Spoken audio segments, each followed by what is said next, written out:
আজকের রেসিপি চুনো মাছের পাতুরি বা পাতায় ভাজা মাছ। এই পাতায় ভাজা মাছের জন্য আমি অল্প চুনো মাছ নিয়েছি, একটা ছোট আলু কেটে নিয়েছি ফাইন করে, একটা পেঁয়াজ কেটে নিয়েছি। এইবারে একটা বাটির মধ্যে আলু এবং চুনো মাছ আমি একসাথে দিয়ে দেব। এরই মধ্যে কেটে রাখা পেঁয়াজ দিয়ে দিচ্ছি। এবার এর মধ্যে আমি আদা রসুনের পেস্ট পরিমাণ মতো দিয়ে দিলাম। এবারে একে একে জিরের গুঁড়ো, ধনের গুঁড়ো, হলুদের গুঁড়ো, ঝাল লঙ্কার গুঁড়ো, কাশ্মীরি মির্চ এবং নুন দিয়ে এটাকে মাখিয়ে নেবো। এবং মাখানোর সময় আমি অল্প পরিমাণে সরষের তেল দেবো। আর এটা যখন আবার ফের পাতায় মধ্যে দেবো তখন আমি একটু দেওয়ার আগে একটু সরষের তেলের পরিমাণটা বেশি করে দিয়ে চামচ দিয়ে নেড়ে দিয়ে দেবো, নাহলে তেলটা আমার হাতে লেগে যাবে। আপনারা এই চ্যানেলকে শেয়ার, সাবস্ক্রাইব এবং লাইক করবেন আরও নতুন নতুন সুন্দর সুন্দর রান্না দেখার জন্য, যাতে আরও সুন্দর রান্না আপনাদের সামনে পরিবেশন করতে পারি।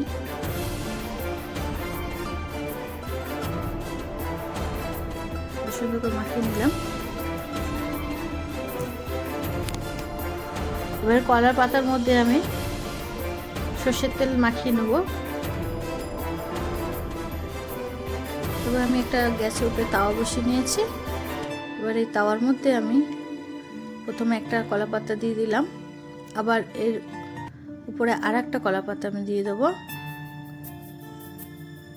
এবার এর উপরে যে কলা পাতায় আমি তেল মাখিয়ে রেখেছিলাম সেটা আমি দিয়ে দিচ্ছি।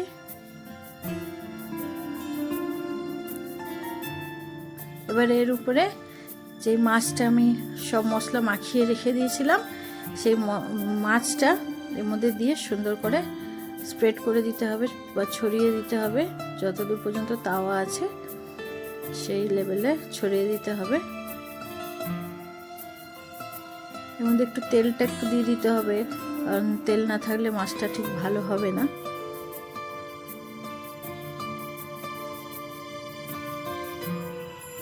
একটু পাতলা করে দিলাম যাতে এটা তাড়াতাড়ি হয় আর ভালোভাবে হয়।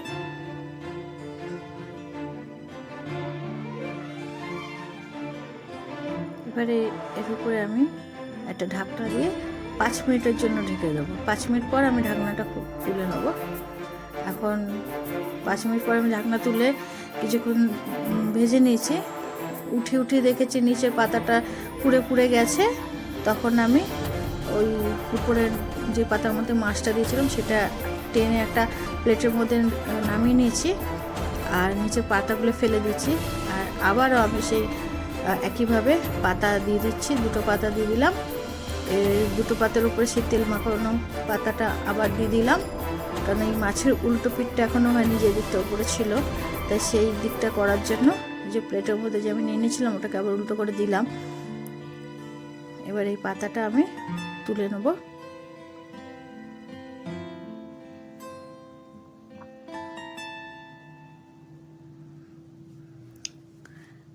দুই দিকটা একটু পোড়া পোড়া ভাব হবে, একটু লালচে লালচে ভাব হবে মাছের দুই পিঠটাই। এখন হয়ে গেছে, মাছটা রেডি হয়ে গেছে। এখন আমি একটা প্লেটের মধ্যে নামিয়ে নিলাম। তো পাতায় ভাজা মাছ রেডি। আপনারা ট্রাই করে দেখবেন। চ্যানেলটি দেখার জন্য অসংখ্য ধন্যবাদ।